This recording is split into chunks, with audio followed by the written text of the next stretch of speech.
Salut, bonjour à tous et bienvenue sur Chainsword, la chaîne du Wargame.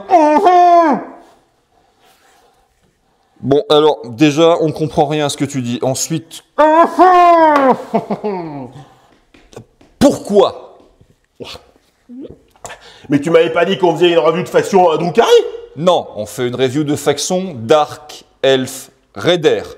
Et là, on n'est pas du tout dans le délire sadomaso string de cuir. Oh putain, avec tous ces efforts que je fais... Putain. On va la refaire. Re-salut, re-bonjour à tous et bienvenue sur Chainsword, la chaîne du Wargame Et du sel. avec un HWK normal. Aujourd'hui, donc, nous allons faire une review de la faction Dark Elf Raider. Mais si on me prévient pas aussi... Parce que le fluff des Dark Elf Raider est assez sensiblement différent de celui de nos amis de chez Games Workshop. Malgré le fait qu'on s'en cogne. Oui, mais on s'en cogne pas tant que ça, parce que pour une fois, c'est un peu original et sympatoche. Or donc, nous avons la société Elfes de l'espace, qui est une société technologiquement très avancée. Les Elfes de l'espace créent donc une faction de machines semi-autonomes afin de faire toutes les tâches ingrates. Un pan de la société des elfes se retrouve totalement dépourvu d'emploi lorsque ces machines arrivent et leur volent leur boulot. Donc les types ne sont pas contents et se révoltent. Et qu'est-ce qui se passe? Ils se font péter la tronche par les machines qui ont été créées pour les remplacer dans leur travail. Ah, mais c'est donc ça le grand remplacement. On a dit pas de politique. Or, il advint que les machines en question se révoltèrent. Pendant ce temps-là, que fait la haute société des elfes? Eh bien, avec le plus grand décourage, elle prend la fuite. Les malheureux de la basse société se retrouvent coincés, et eux ne peuvent pas prendre la fuite, parce que quand ils vont au vaisseau, on leur dit « Non, vous n'êtes pas assez riches ». Malgré tout, certains d'entre eux parviennent à voler des vaisseaux, ce qui leur permet de prendre la fuite, et depuis, ils vivent de pillage et de rapine, puisque c'est la seule solution de subsistance qui leur reste. Et tout ça à cause de qui? À cause de cette oligarchie capitaliste accapareuse et avide, qui vole leur travail, qui détruit leur existence. Avec moi, camarades, révolution! Mais tu vas te calmer, oui. On avait dit pas de politique. Aïe, désolé, j'avais le Karl Marx qui pousse. Bon, maintenant que nous avons fait cette... Putain, ça fait mal. Maintenant que nous avons fait cet aparté sur le fluff des Dark Elf Raiders, hein, qu'on appellera maintenant Eldar Noir par convention, parce que c'est plus court. Ah ouais, alors quand ça t'arrange, par contre, pas de problème. Oui, mais c'est une convention parce que c'est plus court. Il fallait conventionner avant. Que vaut cette faction?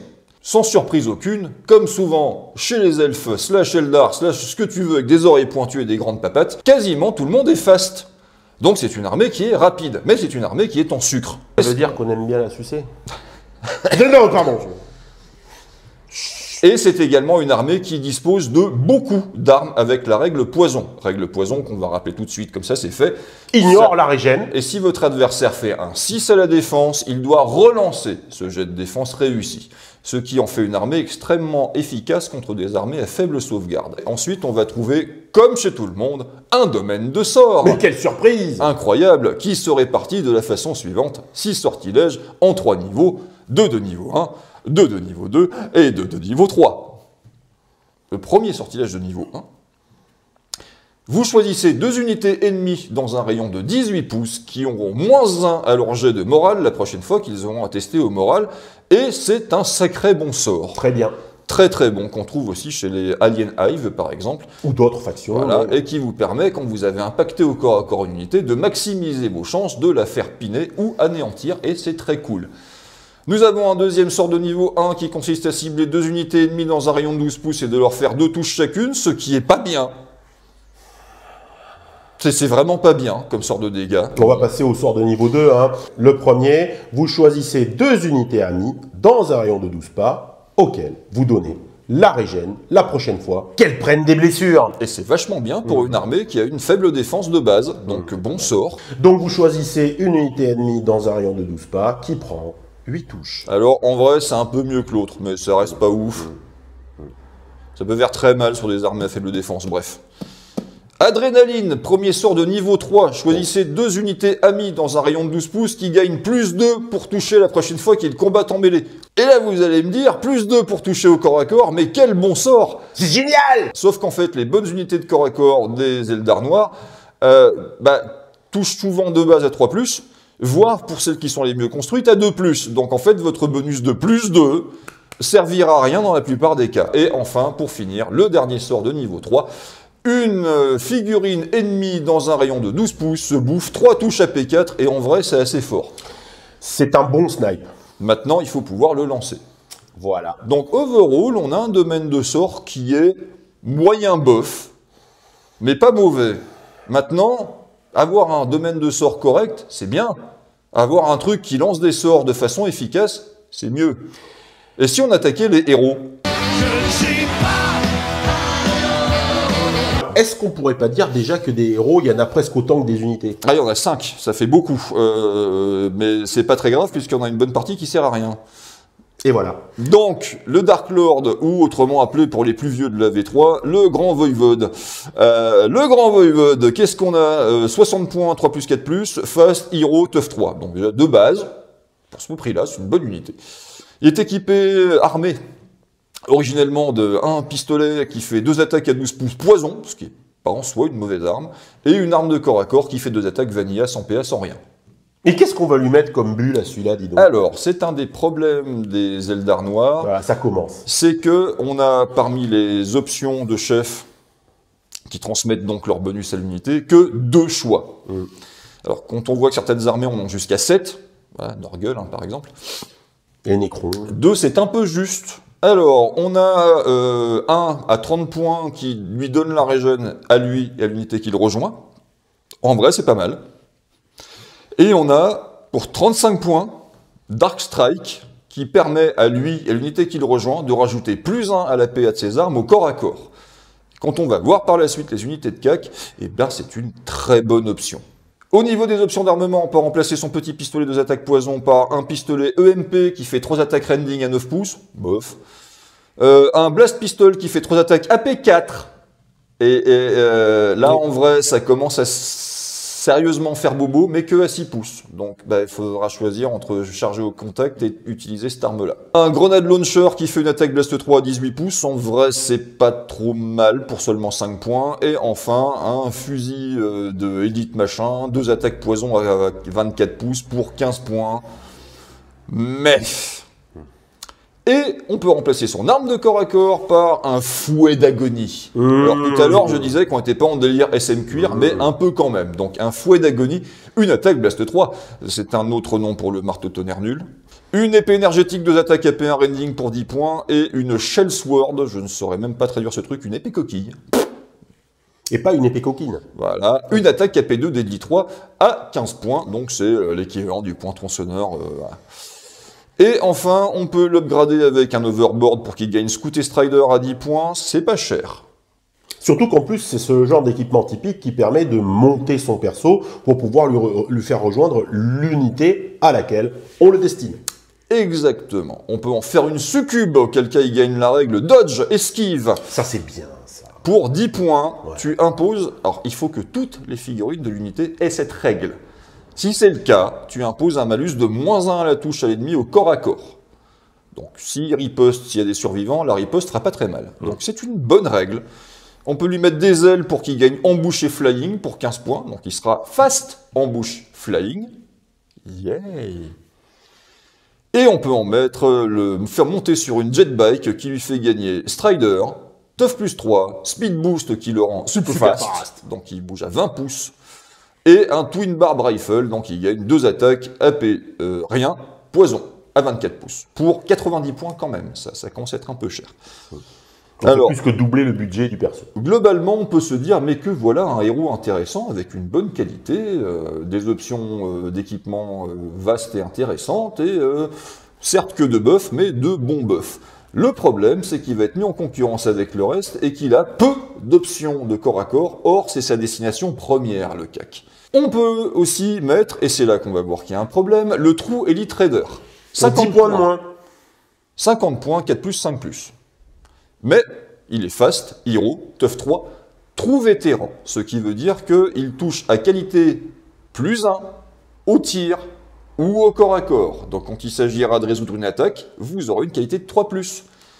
Et mêmes options de buff de chef, par contre les options d'équipement, On peut remplacer son arme de corps à corps par toujours un fouet, une épée énergétique ou une épée AP2 Deadly 3. Mais on peut remplacer la combo pistolet, arme de corps à corps par, et là ça commence à être très bien, gratuitement, filet et lance, parce que c'est des gladiateurs. Tu aimes les films sur les gladiateurs? Ça, c'est bien, ça. Ouais. Filet et lance, 3 attaques lance, ce qui veut dire que quand vous chargez, vous gagnez +1 à la touche, donc vous touchez à 2+, et +1 à l'AP. Et si vous avez mis l'option de chef qui consiste à gagner +1 en AP au corps à corps, vous touchez à 2+, avec une AP2. Et là, ça rigole 0 quand t'as 3 attaques. Pour 5 points, on peut lui mettre une double épée fléau, là. Une double épée fouet, donc une attaque AP2 Blast 3, ce qui en C'est vrai... quand ça frappe, ça épouse les contours de la victime. Voilà. C'est pas trop mal, Blast 3 AP2. Bon, il n'y a qu'une attaque, c'est le petit défaut. Un glaive énergétique, donc 4 attaques AP1, qui peuvent être de 4 attaques AP2, rappelons-nous.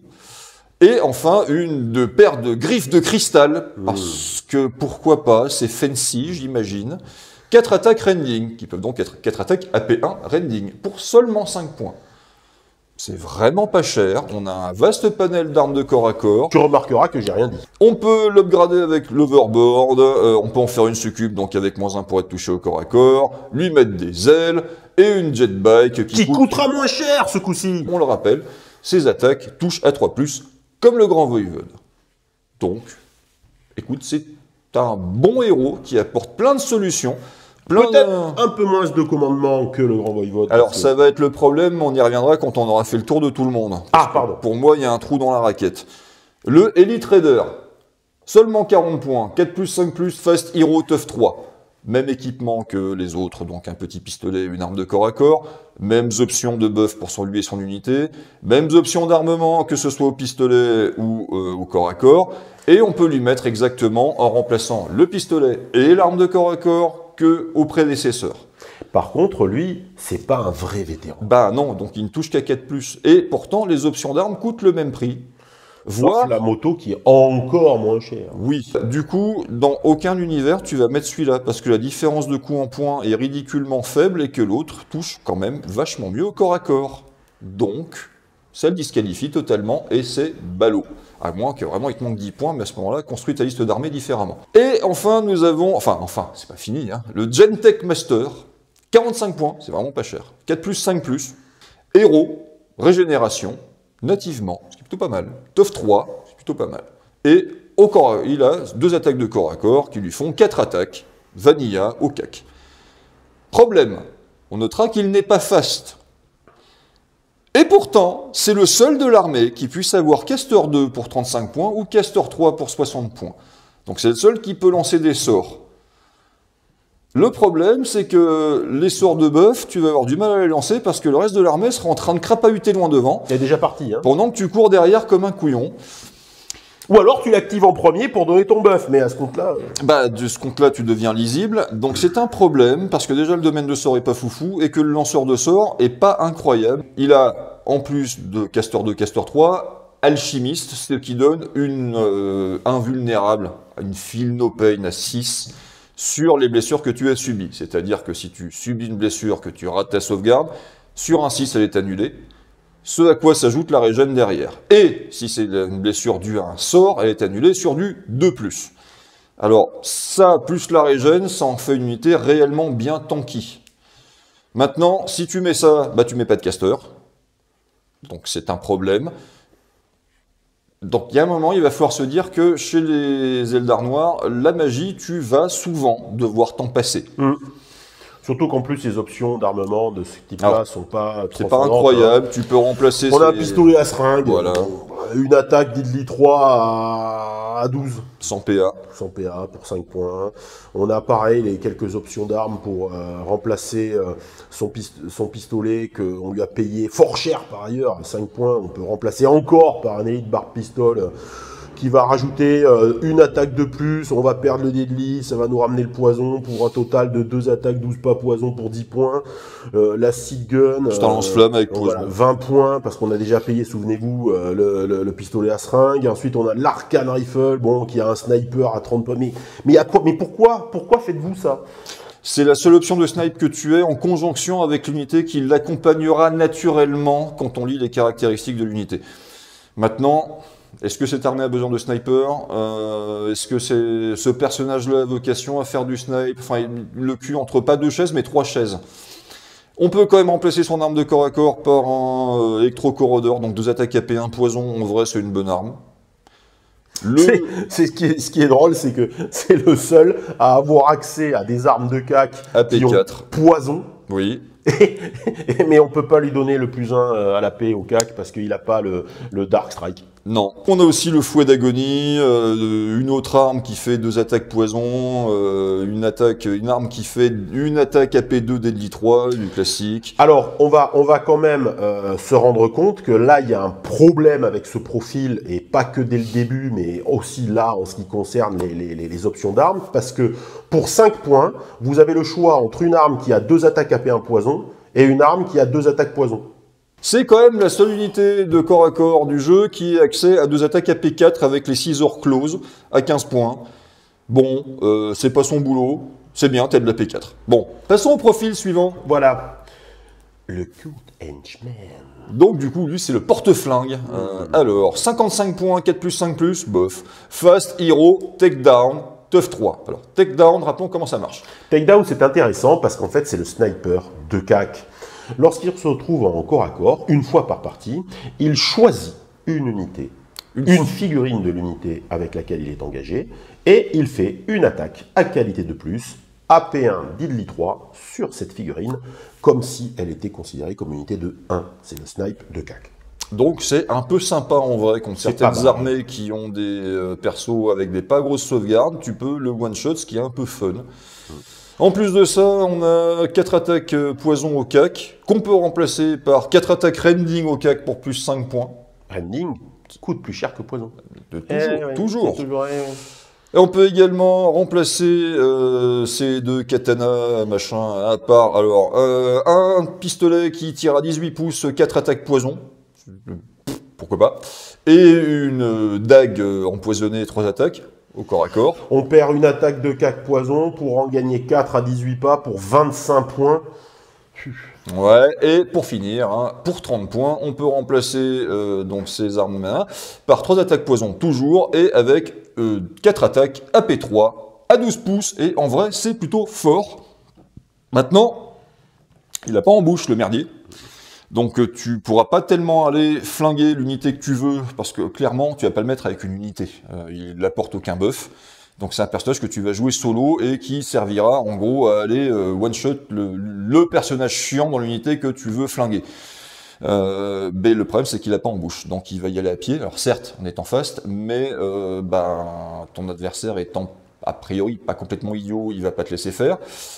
Donc je vois pas dans quel contexte cette unité-là est intéressante. Alors certes, 55 points, c'est vraiment pas cher. Sur des parties à peu de nombre de points. Ouais, si tu joues à Firefight. Et le problème, c'est qu'il te bouffe un slot de héros. Donc est-ce que tu as vraiment envie de le mettre? Non. Et pour résumer les héros, moi j'ai un gros souci, c'est déjà que le Cult Henchman, tu le sortiras jamais. Le Gentech Master, encore moins, qui fait de la magie, ça va être compliqué de pouvoir l'inclure à une armée. Le Elite Raider, tu le sortiras jamais parce que pour à peine 10 points de plus, tu as le True Elite Raider, qui est meilleur à tout point de vue et qui paye pas ses armes plus cher, donc pourquoi mettre celui-là? Et le Dark Lord, c'est le seul héros qui ait une qualité supérieure à 4, donc qui pourra booster le commandement de l'unité qui rejoint, mais il se bat moins bien que le True Elite Raider qui est juste à côté. Donc tu vas avoir le choix entre est-ce que je booste mon commandement, mais mon unité sera moins forte au CAC, parce que c'est essentiellement vers ça que tu vas t'orienter, ou est-ce que je mets le True Elite Raider, mais à ce moment-là, mon armée va être grosso modo quasiment tout le monde commandement 4+. Et c'est un des gros soucis de l'armée, c'est son commande, parce que ça va être dur de le fiabiliser sans se priver d'outils dont tu as envie à côté. Donc c'est un dilemme de cornélien. C'est ça. Du coup, on va attaquer avec les unités de ligne. On va commencer avec les guerriers. Donc les guerriers de base, 75 points les 5. Alors c'est pas tout à fait les guerriers de base, c'est les Gen Warriors, donc c'est les machins modifiés génétiquement par le sorcier. Bon. Voilà. 4+5+ avec la régène. On 2 attaques au CAC flat par tête de pipe. On peut upgrader jusqu'à 2 d'entre eux avec un petit pistolet qui va leur donner poison pour plus 5 points. On peut remplacer ce même pistolet par des pistolets à seringue qui vont apporter de la deadly ou avec des pistolets acides qui vont leur donner le blast reliable. Ce qui fait un budget de 25 points par tête de pipe, 50 si on a équipe 2. Mais c'est trop bien. On peut également remplacer ces fameux barbe pistoles par des pistolets. Alors, seulement un. Remplacer un seul par un pistolet d'os 18 pouces. 2 attaques rending. 2 attaques rending. 15 points. Ou un pistolet... Un fusil. Un fusil arcanique avec 30 pas, une attaque AP1 sniper. Pour 25 points. Moi, je suis désolé. Alors après, il y a les options de corps à corps. Voilà, les options de corps à corps qui sont même pas sexy, quoi, finalement. Alors, si, il y a la P4. Mais non, c'est pas sexy. On est sur une unité qui n'a aucun moyen de projection et qui n'est même pas fast dans une armée qu'il est par ailleurs. Alors, l'avantage, c'est qu'ils sont pas chers. L'avantage, c'est que c'est la seule unité de l'armée qui t'apporte du snipe. L'inconvénient, c'est que tu ne peux mettre des options d'armes qu'à un nombre très limité de figurines, que les options d'armes en question sont chères, ce qui nullifie le fait que l'unité est pas chère de base. Alors, je sais bien qu'on le dit à chaque review de machin gardien de but. Clairement, les Dark Eldar, leur but, c'est pas de faire du gardien de but. 75 points les 5, c'est vraiment pas cher, mais bah, ça reste un coup en points, et si ce coup en points ne te sert à rien, bah, c'est 75 points balancés par la fenêtre. En fait, ça commence pas terrible. Non, mais non, ça heureusement qu'on se rattrape. Mais ça s'améliore. Ouais. Donc les witch, les gladiatrices en string de cuir. 4+, 5+, dodge fast. 105 points, donc dodge, moins 1 pour être touché au corps à corps. Des pistolets pour la blague, 2 attaques au cac, et surtout, la capacité de pouvoir remplacer ces pistolets, un de ces pistolets, ainsi que les armes de cac, par une attaque AP de Blast 3 pour 5 points, 3 attaques lance pour 5 points, 4 attaques AP1 pour 10 points, et 4 attaques rending pour 15 points. Donc ce sont de bonnes options d'armes qui donnent du punch à l'unité. On peut regretter le fait qu'on ne puisse en remplacer que 1 sur 5 par ça. N'oubliez pas qu'on peut mettre un perso qui améliore l'AP de 1, et on le fera pour une unité comme celle-là. On peut y mettre un sergent et remplacer son arme de corps à corps de base par une épée énergétique, ce qui fait qu'au final, on a une unité qui est rapide, qui est difficile à toucher au corps à corps, qui tape assez fort, et si en plus t'en fais un pack de 10 avec un perso dedans qui rajoute plus 1 à l'AP, t'as un gros volume d'attaque pour finalement une unité d'assaut qui coûte pas si cher que ça. Avec l'arrivée de la V3-4, on a séparé donc les élites du tout venant, et on se retrouve cette fois-ci avec les vrais les true witches, donc elles ont des strings de cuir encore plus échancrés. 80 points, que 3 figurines, mais on est sur du profil 4+5+ dodge fast, avec cette fois-ci true vétéran. Donc elle touche à 3+. Et ce qui change fondamentalement, c'est qu'on peut remplacer l'intégralité de leur équipement par de l'arme de corps à corps. Ça veut dire quoi? Ça veut dire que là où tout à l'heure on pouvait avoir un spécialiste dans l'unité, cette fois-ci, elles peuvent toutes l'être. Pour 5 points par tête de pipe, on peut leur mettre le filet et la lance. Pour résumer, si tu les montes comme il faut, donc avec un perso, monte comme il faut, attention à ce que j'ai dit, hein, je parlais pas de ça. Si tu les montes, les construis comme il faut, c'est-à-dire avec un chef qui leur donnait plus 1 à l'AP, tu vas avoir des bébêtes qui lancent 3 attaques chacune, touchent à 2+, AP2. C'est génial.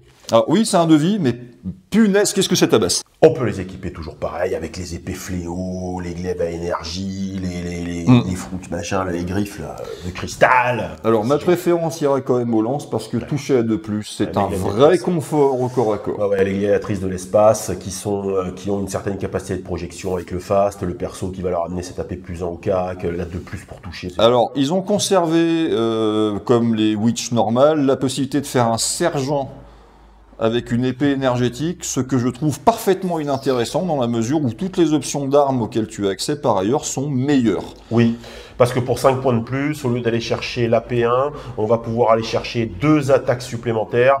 Ça les vaut. Donc là, il y a moyen de faire un pack de 6 avec que des lances par exemple, avec un chef qui buff dedans et d'envoyer 6 x 3, 18 attaques qui touchent à 2+, AP2. quand tu charges, et tu chargeras parce que tu es très rapide, c'est une unité qui, pour le faible nombre qu'elle représente, tape quand même extrêmement fort. Par contre, elle résistera pas du tout à une riposte. Elle résistera pas trop à une riposte, il y a le dodge qui est quand même pas mal, Oui. pour le -1 pour toucher, donc le peu de riposte adverse vous permettra quand même de partir sécure sur le gain de CAC. Oui, enfin maintenant... C'est juste qu'au tir, elles sont en mousse. N'importe quel pinouf avec un lance-pierre, bon voilà, ça va être réglé pour toi. Nous avons les Warriors. 105 points pour les 5, 4+5+, fast. Sont équipés tous d'origine d'un fusil à poison qui tire à 24 pouces, une attaque poison, hein, voilà. On peut, comme d'habitude, remplacer ce fusil par une arme de corps à corps et un pistolet pour faire un sergent. Un des fusils de l'unité peut être remplacé par un fusil EMP, donc portée 18 pouces de d'attaque rending. 10 points. Plutôt pas mal pour 10 points. Un lance-flamme. Voilà. Oui, c'est ça. Une attaque Blast 3, reliable à 12. À 15 points, un lance-faux, faucille. On peut pas traduire ça autrement. Portée 30 pouces, très confortable. Une attaque AP3 Locon. Pourquoi pas? Pour 15 points, c'est pas très cher. Pourquoi pas? Voilà, ça peut C'est faire vrai. du dégât à longue distance, c'est sympa. Un Blast Rifle, donc c'est un lance-plasma, mais portée 18 et pas 24, mais par contre 2 tirs AP4 pour 20 points. Honnêtement, ça sature pas mal, donc c'est plutôt bien, puis surtout c'est cool si t'as de l'élite en face. Après, pour 25 points, on a une attaque de plus que le fusil de base à 30 pas, cette fois-ci poison. C'est cher payé pour une attaque de plus et une allonge supplémentaire. Et à 50 points, un canon laser, donc 36 pouces, une attaque AP3, Deadly 3. Ça rend l'unité assez redoutable à longue distance. Ça fait 155 points l'unité si tu mets ça dedans, mais ça peut être menaçant pour à peu près n'importe quoi qui coûte cher en face, donc pourquoi pas pour une unité de backline occupation. Dans tous les cas, c'est une infanterie de ligne plutôt intéressante dans la mesure où elle est rapide. Tu peux, si tu veux, la monter avec énormément de saturation poison, ce qui la rend imbuvable par certaines armées, mais qui la rend pratiquement inoffensif contre d'autres. Après, on a leur version, mais cette fois-ci de vétérans. Hein, donc, Les vrais guerriers. Vrais guerriers, 80 points, 4+, 5+, fast, mais vrais vétérans. Donc, touche à Plus plus 1 1. pour toucher au CAC. Et au tir, équipés strictement de la même manière. Mais cette fois-ci, On peut remplacer toutes oui, les armes de chaque figurine par les armes spéciales dont on vient de vous parler. est-ce que ça serait pas un peu la déva de la faction? Alors oui, mais avec deux avantages. Le premier, c'est que tu peux remplacer chacune de leurs armes de base par une arme lourde.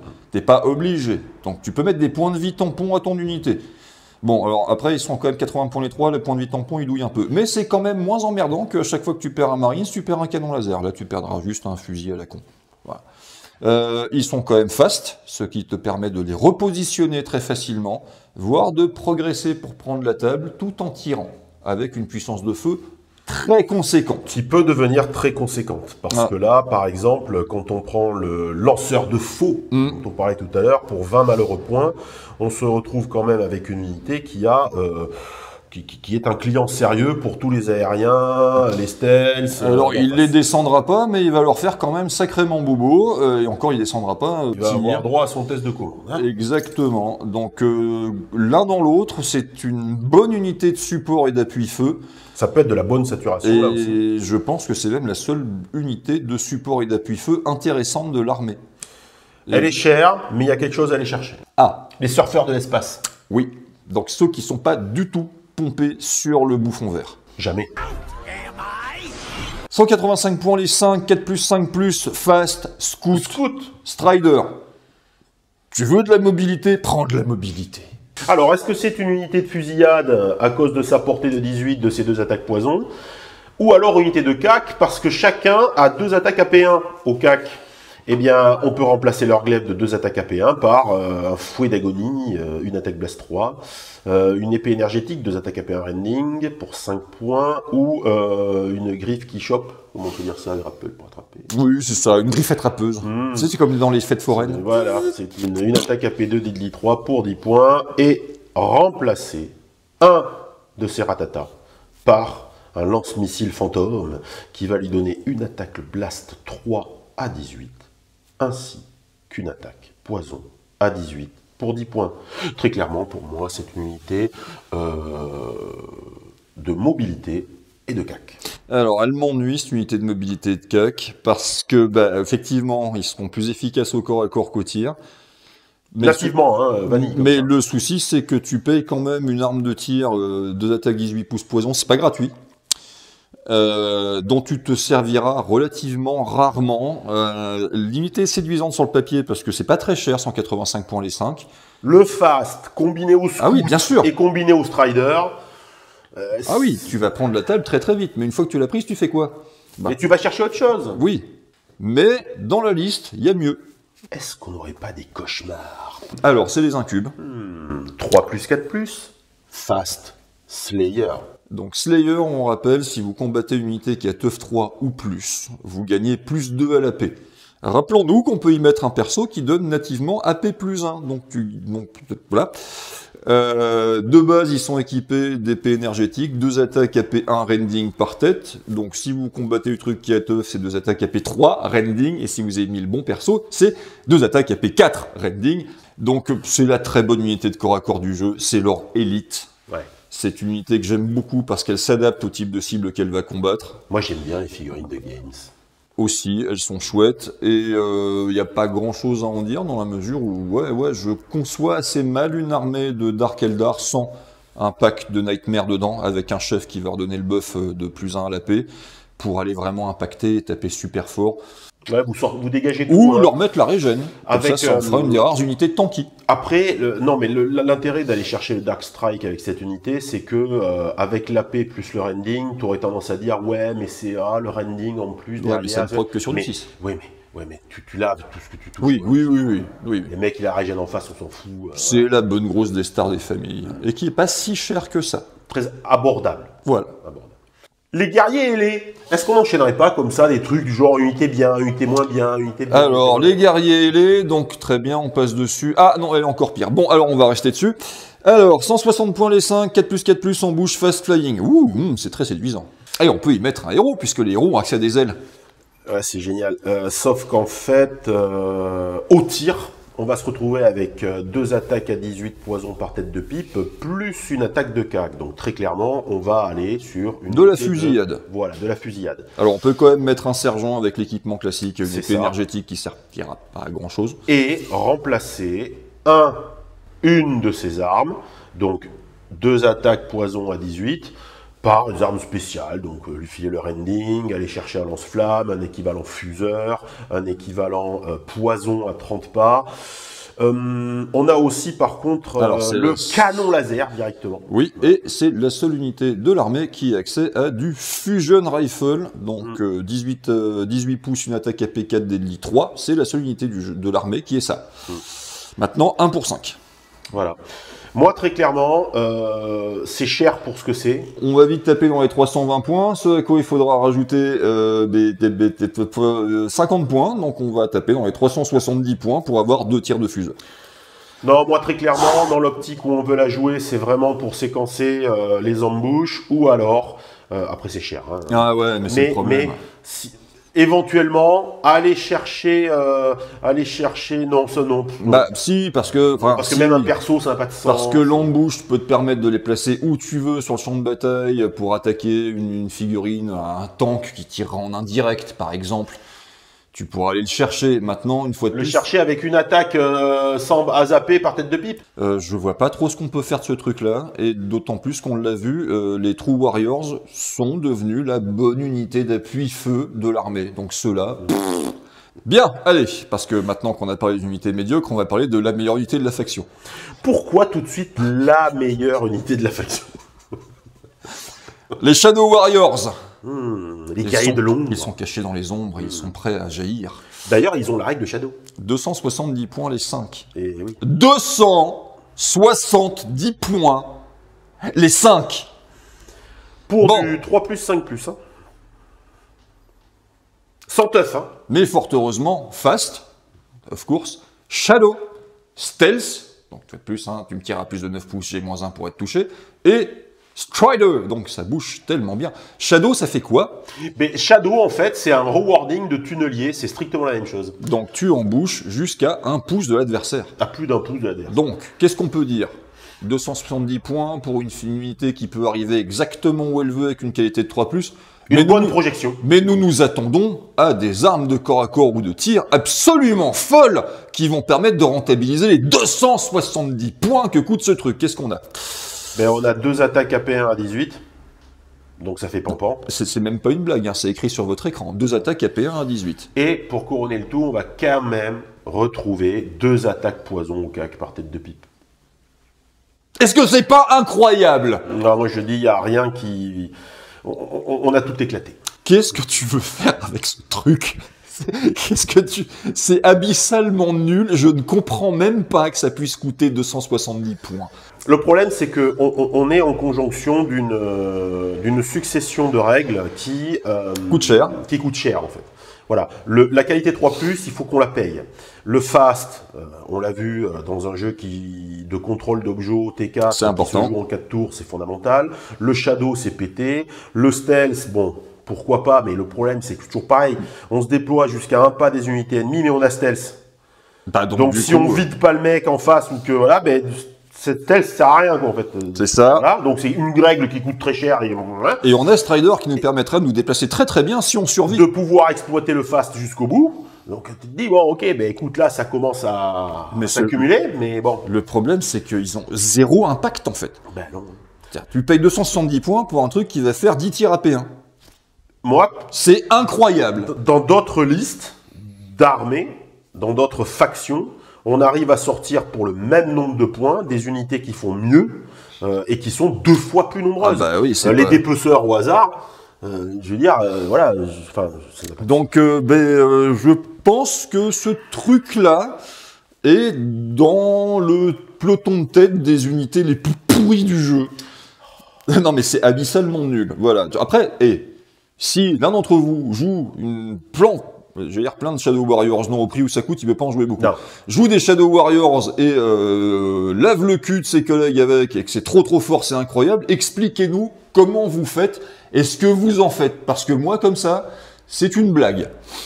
Ouais, là, on est dans la violence là. Voilà. Bon, fort heureusement, juste derrière, les Gen Brutes, et là ça remonte un peu. Alors, 230 points les 3, 3+, 5+, régène, teuf 3. Donc, ça commence à être pas mal pour seulement 230 points. Équipé... Surtout qu'on a quand même une attaque à 12 pas par test de pipe, blast 3, poison reliable. Alors, l'inconvénient, c'est qu'ils ont lance-flamme, mais qu'ils sont pas fast, donc ça va être compliqué d'arriver au contact. Et 2 attaques à P2 au CAC par tête de pipe. Fort heureusement, on peut remplacer cette combo de la honte par Dual Scissor Close, 4 attaques à P4, pour seulement 10 points. Donc, faites le calcul, c'est assez simple, 260 points, tu as une grosse bande de trucs énervés avec Regen qui te balance la bagatelle de 12 pains à P4 dans la tronche à qualité 3+. C'est le même coup en fait que l'unité précédente, voilà, qui n'a pas la capacité de projection de l'unité précédente, mais on n'est pas tout à fait sur la même résilience. Ah non, tu les pas du tout de la même manière, mais surtout ceux-là tu pourras les utiliser. Mais ça tartine tellement.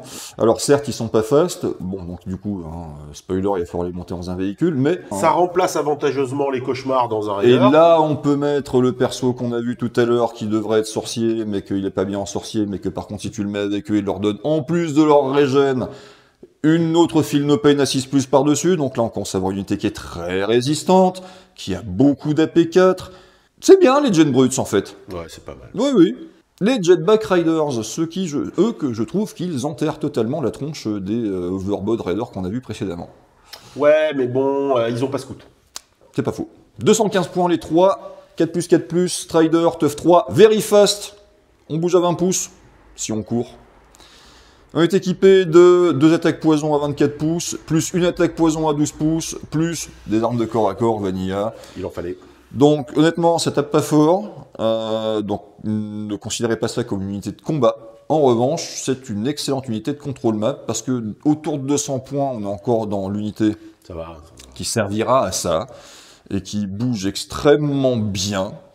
On peut quand même, si on veut inquiéter un petit peu le gars en face, remplacer une des armes de base par un Blast Rifle, 2 attaques AP4 à 18 pouces, pourquoi pas, ou un fuseur, 18 pouces, une attaque AP4, Deadly 3. C'est juste pour la blague, mais c'est tellement... Tout à l'heure, je disais que les Flap Flap étaient les seuls à avoir des fuseurs, c'est pas vrai, eux aussi. Tu vois, t'aurais mieux fait de te taire, encore une fois. Ça.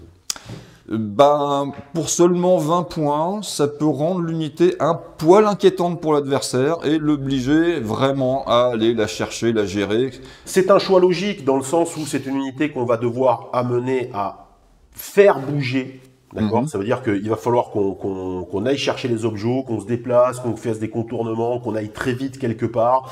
Donc, payer pour une arme avec un fort impact mais une petite portée, c'est pas déconnant. Non, on peut rajouter aussi quelques armes de corps à corps.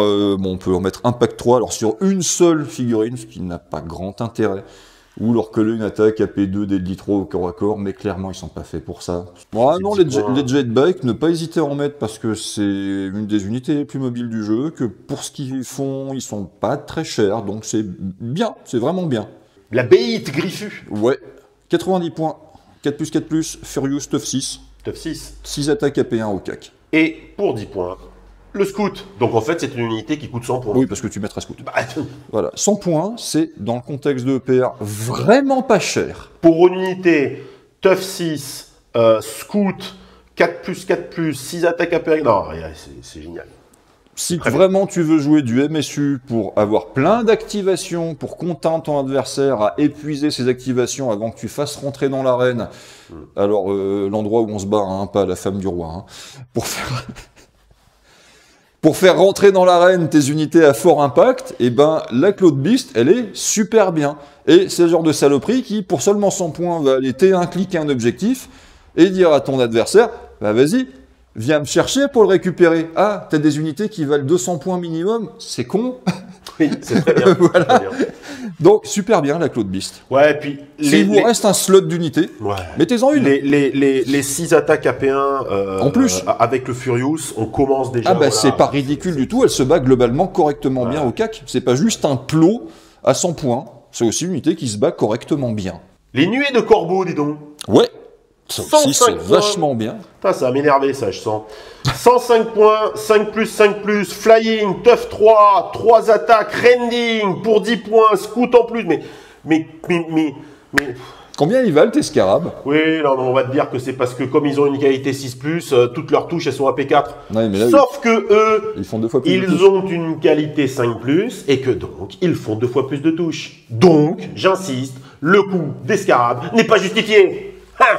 Ouais, mais les scarabs, ils ont robot, donc tu peux pas les anéantir. Ouais, mais eux, ils ont flying, et tu peux leur mettre scout, et ils ont 5+ en qualité. Oui, non. Mais non, mais je veux dire, on peut en parler des heures, hein, on a le temps, tranquille.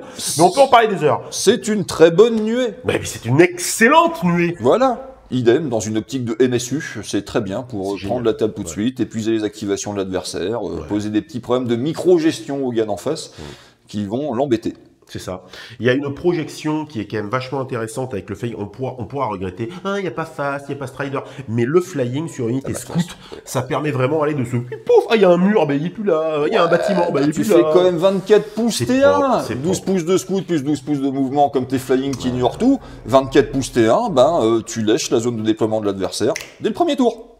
C'est pas mal. Et tu l'embêtes. Et c'est pas fini.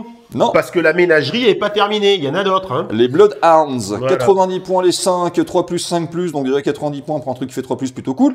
Fast. Ils ont 2 attaques chacun.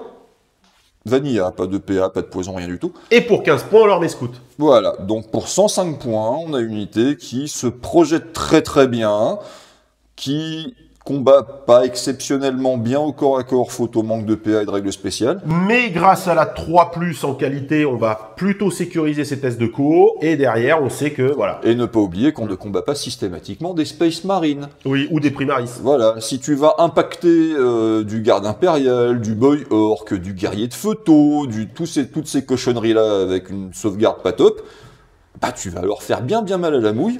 C'est pas cher, ça se projette bien, ça combat assez correctement. On pourrait se faire une armée de Dark Eldar. Sans Dark Eldar. Uniquement basée sur des bébêtes, et ça serait pas ultime, mais rigolo. C'est rigolo.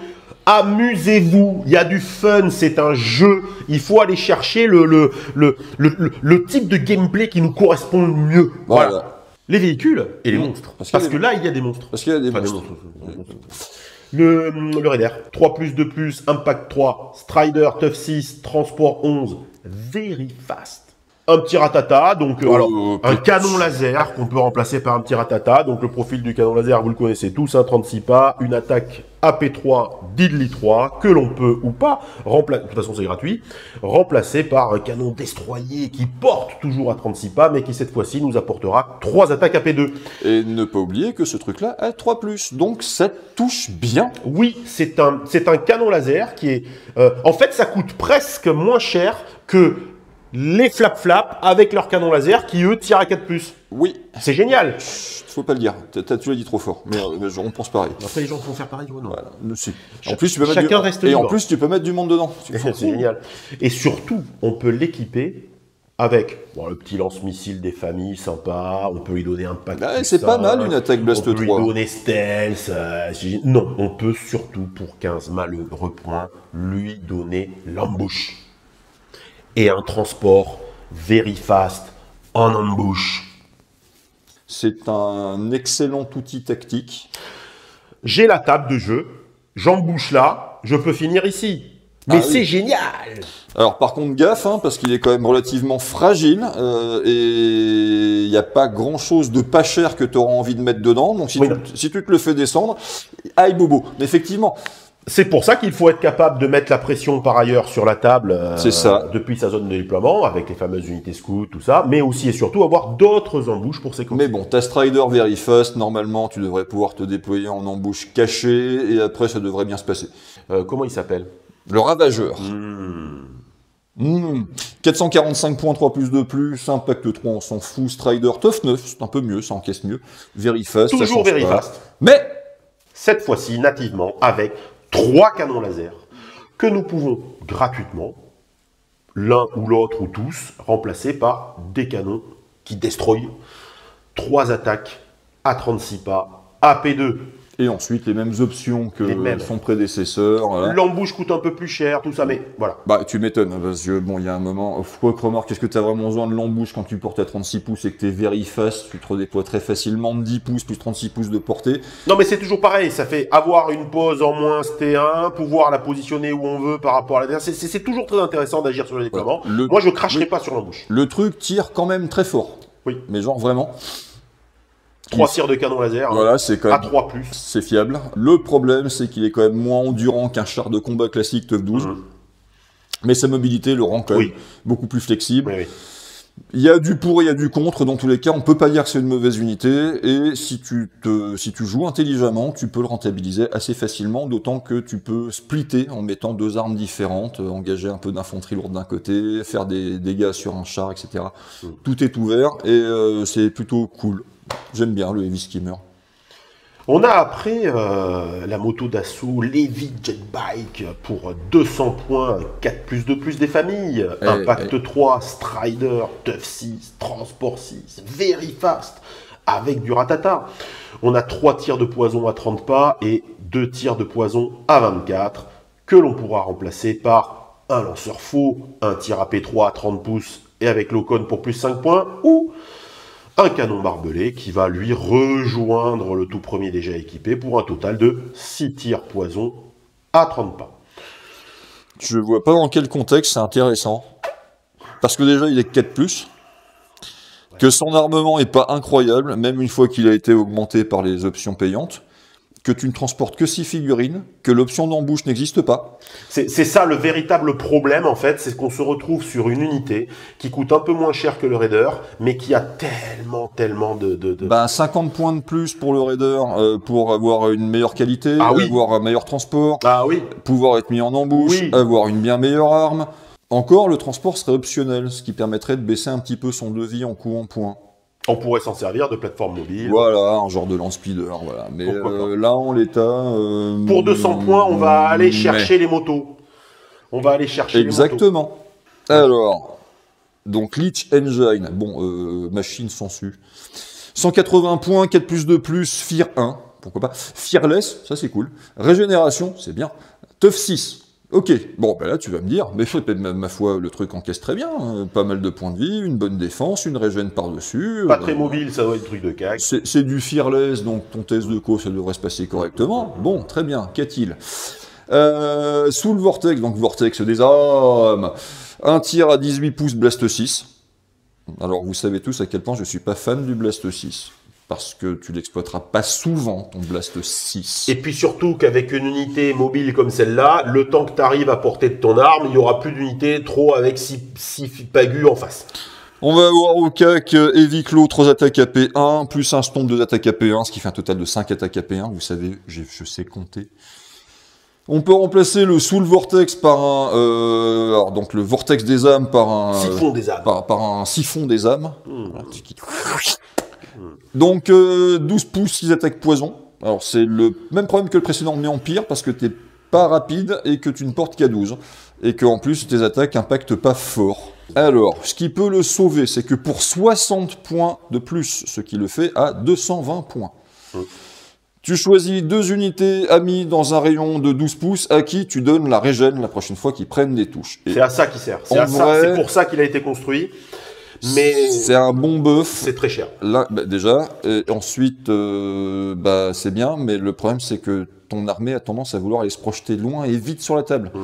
Parce que tu vas vouloir scorer rapidement. Le souci, c'est que lui, il est pas fast. Donc, soit tu l'actives en premier, tu buffes les unités et après tu les envoies, ce qui te rend lisible par l'adversaire, parce qu'il sait ce que tu vas activer en premier, ce qui est jamais une bonne chose, et que ça reste très cher, et que, en termes de combat, c'est vraiment pas terrible. C'est vrai que la 2+, en défense au tir, avec la régène en plus qui se met derrière, et puis une éventuelle un fearless, ok, d'accord, il est stable. Mais le problème, c'est que on le verra avec quoi? Avec une backline, avec des mecs qui tirent, les True Warriors équipés comme des gorées, ok, pourquoi pas.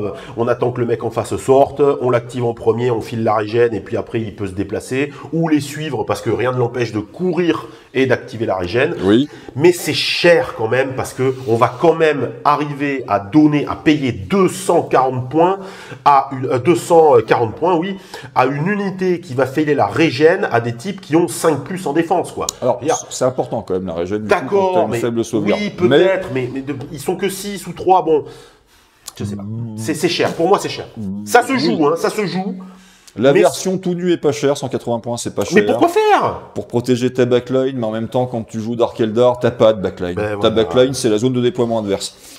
Voilà. Donc tu l'envisages que avec cette capacité. Si tu fais un build d'armée avec que des gros trucs, des mutants avec régène lent, mouvement normal, ça peut être un archétype d'armée rigolo, mais pour moi c'est pas opti. Ou alors avec un ravageur derrière à qui on va donner la régène, comme ça quand le ravageur sort, voilà, on peut aller chercher ça aussi, c'est vrai. C'est pas nul, c'est pas nul, mais attention, voilà. Voilà. Et puis son petit frère, donc l'engin de souffrance. Même profil, 4+ de plus, Fear 1, Fearless, régénération Tough 6 pour 195 points, donc un poil plus cher quand même. Oui, parce qu'il y a le rending. Voilà, 4 attaques rending à 18 pouces au tir, et ensuite, pareil, 5 attaques AP1 au CAC. On peut remplacer ces 4 attaques rending par 6 attaques poison à 30 pouces pour 30 points de plus. C'est vraiment cher pour une arme qui a pas d'AP. Et qui a 4+ en qualité. Aussi.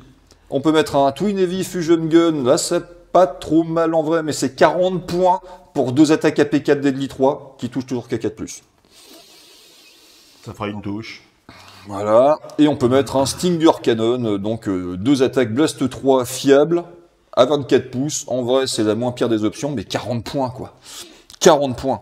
C'est trop cher. Après, il touche bien. Mais t'as pas de PA, donc ça te limite à engager des unités faiblement protégées, donc ils coûtent pas cher, donc du coup t'as un gros devis de points pour gérer des trucs qui... Bon bref, on s'est compris. Et tu peux remplacer les Heavy Claws, donc les 3 attaques AP1, par un autre lance-flamme, mais qui ne porte qu'à 12, mais qui est poison, avec 2 attaques. C'est pas un lance-flamme d'ailleurs, puisqu'il a pas de blast. Un injecteur de venin, 3 attaques AP1 poison au corps à corps. Et enfin, je vais même pas essayer de le traduire, 3 attaques AP1 rending au corps à corps pour plus 5 points. Tu vois comme quoi là on fait payer le poison le même prix que le rending. Parce qu'en fait, pour là, 5 points de plus, on a le même nombre d'attaques, on a la même... oui, exactement, c'est ce que j'allais dire. C'est parce que là, Dans cette configuration plus spécifique, on va pas payer les 5 points pour aller chercher le rending, on va payer les 5 points pour aller chercher l'AP1 poison. Il apporte pas de bonus aux gars qui sont autour. C'est pas intéressant, les armes qui sont dessus, elles sont tellement en concurrence avec les trucs qu'on peut faire par ailleurs. Ça vient tellement, mais vous avez vu le coup en point, ça vient tellement gréver le budget qu'on a sur 2000, 2500 points. On peut pas se permettre de faire ça, quoi. Il faut aller chercher autre chose. Il faut s'exprimer différemment. Qu'est-ce qu'il fait là, cette espèce de mec hémiplégique là au milieu de les lignes, où il y a plus personne d'ailleurs parce que tout le monde est en face, ou en fait, ou on scout, ou j'en sais rien. Pourquoi? Pour un objectif, Bon, pour résumer, t'aimes pas cette unité. C'est de la merde. Alors là, on va attaquer les aircraft. Est-ce qu'on va pas se régaler là? Oui. Le meilleur avion du jeu. De très très très loin, le Raven Bomber. Pourquoi est-ce le meilleur avion du jeu? Parce que la figurine Workshop est sublime. Il y a un moment, il y a un moment, tu peux dire ce que tu veux sur Workshop, le Raven Bomber, enfin, je sais plus comment il s'appelle chez eux, là, avec l'espèce de bulle à l'avant, est une merveille de design. Ça, c'est parce que t'es nostalgique des forteresses volantes. Donc, il pourrait coûter 500 points pour avoir un tir sans AP à 6 pouces. Il faudrait quand même en mettre un, juste parce que la figurine est franchement trop belle. Et après, on dit que c'est moi qui suis dans l'excès. Mais fort heureusement, il est pas nul. 280 points, 3 plus de plus. Aircraft Tough 6. Il a des missiles, des bombes, des canons. Donc une attaque Blast 6 à 36. Bof. Une attaque AP3 Diddly 3 à 30 pas. Mieux. Une attaque AP3 Diddly 3 à 6 pas, c'est la bombe. On remplacera avantageusement le Blast par le lance-missile Void. Une attaque AP3 Diddly 3 à 36 pour 15 points supplémentaires. C'est une unité qui coûte donc 295 points avec uniquement du Diddly. Ça t'oblige, pour exploiter toutes les armes, de t'approcher à 6 pouces. Et donc de perdre beaucoup de l'avantage de dégréver la portée de l'ennemi de 12 pouces quand on tire sur un aircraft. Ça distribue beaucoup de Deadly, ça a quand même une bonne qualité de base. Et c'est pas extrêmement cher pour un avion. Voilà, ça reste dans on est en dessous des 300 points. C'est ça. Donc ça se joue complètement. Et en plus, la figurine est belle, qui tombe dans Elle est l'oreillette. pas belle, elle est magnifique. Il a un petit copain. Le chasseur rasoir. C'est-à-dire que le mec est très très chiant. Il est juste pénible. C'est une blague de boomer. Ben ça tombe bien, c'est notre cœur de cible. Qualité 3+, défense de plus, Aircraft, Tough 6. 280 points. C'est le même. C'est le même coup. Cette fois-ci, on va aller chercher un canon laser AP3 Diddly 3 à 36, un missile à toxine avec une attaque 36 pouces, Blast 3 poison, et 2 attaques à 24 pas, poison. Ne vous inquiétez pas, on va pouvoir changer tout ça et l'équiper différemment. On peut remplacer le barb rifle qui porte à 24, cette fois-ci, par un canon. Canon. Voilà, qui porte à 30 avec une attaque de plus, poison toujours, pour plus 20 points. On peut remplacer le canon laser par un canon destroyer, donc un peu le même principe qu'on avait vu tout à l'heure sur les raiders, sur les ravageurs, tout ça. Gratuitement, 3 attaques AP2. Voilà, à 36 pouces toujours. Et enfin, remplacer le missile à toxine avec cette attaque Blast 3 poison par soit une attaque Blast 6 à 36 pas, soit un lance-missile shield, 2 tirs AP3 Locon à 36 pas, pour 30 points. Alors, il est versatile, tu peux en faire à peu près ce que tu veux. C'est un volant avec lequel on va avoir l'habitude de splitter. Donc c'est pas un mauvais avion, parce qu'il est pareil, pas très cher, on est en dessous des 300 points, on le vit à peu près. On les atteint, mais voilà, timidement. Juste, et tu peux t'en prendre à toute une variété de cibles, donc c'est pas inintéressant à jouer du tout. Et on a fait le tour des unités. Il y a du bon, il y a du très bon, il y a du médiocre, et il y a du tout pourri. Et il y a du Shadow Warriors. Voilà. Qu'est-ce qu'on peut faire comme synthèse sur cette armée? Qui ne soit pas des évidences. Parce que dire que ça va vite, que ça tape assez fort, mais que c'est ultra fragile, bon ben on l'a fait. Qu'est-ce qu'on peut dire de plus? Moi, je pense que l'arrivée avec la V3-4 de la séparation entre les élites et le tout venant nous apporte une touche de fraîcheur intéressante dans la lecture qu'on peut avoir de l'armée en général, puisque on a cette fameuse Deva avec ses True Warriors là qu'on peut équiper comme des gourets. Ou les True Witch. Ou des True Witch. Alors, les True Witch, c'est autre chose, parce qu'ils avaient déjà un impact au CAC. On avait déjà cette projection, cette capacité à aller chercher le mec d'en face. Là, on va avoir quelque chose d'intéressant, puisque au-delà de ces vérités, on a une armée MSU. Oui, Je pense qu'il faut partir là-dessus. Je pense qu'il faut la jouer comme Oui. ça. Avoir beaucoup d'activation pour épuiser celle de C'est l'adversaire ça. et avoir ensuite toute l'attitude de finir le tour tout seul et de faire rentrer en jeu tes unités impactantes pour les faire synergiser entre elles sans être dérangé par la réaction de l'adversaire. Voilà. Je trouve même pas que alors c'est bien d'en avoir, hein, parce que ça donne une flexibilité et des options supplémentaires, mais je trouve pas que ce soit une armée qui dépende beaucoup de la faible pour être projetable, parce qu'elle Non. l'est déjà de base. Voilà. Ces embouches-là, vous n'allez pas les positionner pour pouvoir les jouer immédiatement, vous allez les positionner en réaction. Et c'est ça qui est intéressant, parce qu'avec ces véhicules super fast, on peut aller les cacher, les mettre ailleurs, tout ça, et puis hop, aller chercher le mec en face, malgré qu'il ait l'initiative. Dans la liste Dark Elf Raiders, c'est que au-delà de tout ça, en fait, ouais, c'est un pacte, faut y aller, faut que je prenne l'attaque, faut machin. Ben en fait, non. En fait, c'est une armée dans laquelle il va falloir temporiser, parce que le moment où vous allez impacter, il faut que ce soit impactant. Oui. Voilà. Et Donc, au lieu de foncer droit devant là, comme des orques. ça marche. Oui, non mais avec des orques. Voilà. Là, c'est pas tout à fait la même. C'est-à-dire que là, on n'a pas forcément des unités de 20 avec régène. Alors, les fois où j'ai eu le plus de mal contre une armée Dark Elf Raider, c'est quand elle a réussi à m'obliger à éclater mon dispositif. C'est-à-dire que j'avais plein de petites unités qui devaient aller à droite à gauche pour aller le choper, pour aller l'empêcher de marquer des points, etc. Ce qui fait que ça lui a permis de fragmenter la bataille en plein de petits combats isolés et indépendants les uns des autres, et que sa mobilité lui permet d'aller ici pour me laver, donc de mettre plein d'unités sur moi, puis ensuite de revenir et de me battre en détail. Et ça marche, alors ça demande une grande discipline de jeu, ça demande une bonne lecture de la table, mais si ça fonctionne, c'est redoutable parce que soit tu restes tassé, et puis le mec il va prendre la table, il va gagner au score, soit tu vas le chercher, et à ce moment-là, il a toute facilité que toi tu n'auras pas, d'aller faire le surnombre dans un coin, te nettoyer, repasser ailleurs, etc. Avec mes robots Legion, c'est la seule partie que j'ai dû concéder parce qu'en fait, il y avait trop de monde trop vite. À la fin, c'était tellement éclaté en fait que du coup, je pouvais plus me rendre Concentrer tes forces. là où il fallait. Oui. Donc du coup, aux objets, ben, ça passe large. Ça récompense beaucoup les joueurs qui vont avoir une bonne lecture de la géométrie de la table. Après, tu as tous les outils pour jouer la géométrie de la table. En fait, voilà, c'est quand on se retrouve avec des unités, il faut vérifier vraiment les activations adverses. Si moi, je sais que je lave l'unité que je veux contacter, par exemple, hein, j'en sais rien, je suis bien à l'abri chez moi, je sais qu'il peut pas venir me chercher, c'est moi qui vais avoir l'initiative, pas forcément l'initiative de l'action, mais l'initiative de la décision. Donc du coup, j'y vais pas tout de suite. Je vais bouger une petite unité à côté, aller chercher peut-être une activation différente, reprendre un objet, sortir, aller en cliquer un autre, peu importe, tirer, voilà, et le laisser activer ces unités de telle sorte que moi, quand je vais sortir, il n'aura pas de réponse à apporter. Il pourra plus réagir à ce qui vient de se passer. Une armée Dark Eldar bien montée, bien drivée sur le terrain, ça peut être extrêmement puissant. Mais une armée Eldar noire montée médiocrement et drivée par un joueur peu expérimenté va se prendre un cul d'un autre univers. Et le mec va avoir l'impression qu'il joue pas au même jeu que son adversaire. Voilà, donc vraiment, gaffe à ça. Bon, maintenant, si on faisait ce que tout le monde attend. Alors, par contre, ce coup-ci, c'est moi qui fais les unités nulles. Ah, on alterne, enfin. Donc ben, on va commencer par les unités toutes pourrites. Donc on a les guerriers ailés qui font flap-flap, qui normalement doivent faire de l'appui-feu mobile, mais qui n'ont pas suffisamment d'armes pour faire de l'appui-feu. Parce que c'est logique. Voilà, donc c'est pas bien, hein, parce que maintenant que tu as les True Warriors, le choix est vite fait. Ça pourrait aller chercher de l'objet, ça pourrait créer quelque chose, une menace, j'en sais rien. Mais c'est trop cher pour ça. C'est trop cher pour ça.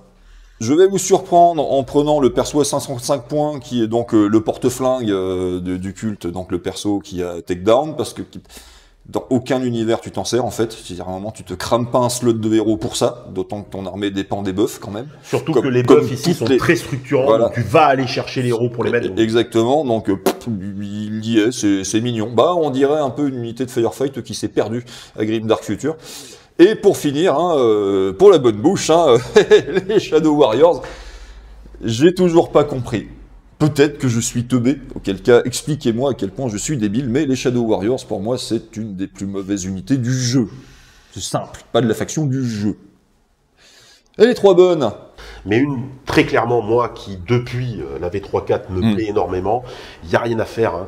On a les True Witches et les True Warriors. Il y a vraiment quelque chose à construire autour de ça. Il On n'y a est rien à d'accord. faire. On a le tir, le CAC. Voilà, vous en avez marre de payer des points pour des unités qui ont des options dont vous ne vous servirez jamais par ailleurs. Ben là, c'est pas compliqué. Si vous voulez aller caquer, vous utilisez cette unité. Si vous voulez tirer, vous utilisez celle-là. Et il n'y a pas de points dépensés pour rien. Mais ouais, c'est génial, on se régale. Alors, mon cœur balance. Parce que c'est une... Ah, on va pouvoir en parler, mais... Moi, je suis navré, les unités scouts. Les unités scouts. Les 3 unités de bêtes à la fin du... Oui. Ouais, oui, ouais. oui. Alors, les chiens, non. Parce que en concurrence, ça peut faire la blague, mais en concurrence, non. Mon cœur balance entre les unités de corbeau et la bête griffue. Et malgré tout, pour le rending et le flying, je vais aller chercher la nuée de corbeau. Je suis assez d'accord avec ça. Voilà. Et sinon, globalement, tout le reste sont des unités correctes, une fois de plus, quand on les emploie à bon escient. Il n'y a rien de mauvais à part les 3 qu'on vient de citer, mais il y a un moment, bon... Et évidemment, le fait d'être fast, le fait d'impacter, vous êtes moins sensible à la liste adverse, au scénario ou à la table de jeu, on le sait. Hein, voilà. Eh bon, on a fini. Il semblerait. C'est étonnant, je trouve qu'on n'a pas trop dérapé sur des histoires De sesque. sur des histoires de matraques cloutées, C'est normal. C'est donc ça qui me gênait depuis tout à l'heure. De pince à téton et autres, on n'a pas trop dérapé, je trouve. Bah, tu m'as empêché. Non, mais c'est bien, on a su se tenir. On vous retrouve pour notre prochaine vidéo qui, normalement, sera un rapport de bataille. En attendant, on va se retrouver pour d'autres vidéos plus tard, qui seront des reviews de factions, enfin bon, le programme habituel de la chaîne. Merci de nous avoir regardés. Pensez à vous abonner, à commenter, à actionner la cloche qui doit se trouver quelque liker, on s'en fout. quelque part par là. On fait pas ça pour ça, de toute façon. Liker. Si. Non, Liker. non. Moi, Lego, ça fait longtemps que je l'ai tranché, le mien. Moi, je suis plus Playmobil. En attendant, n'oubliez surtout pas que la poutre est éternelle.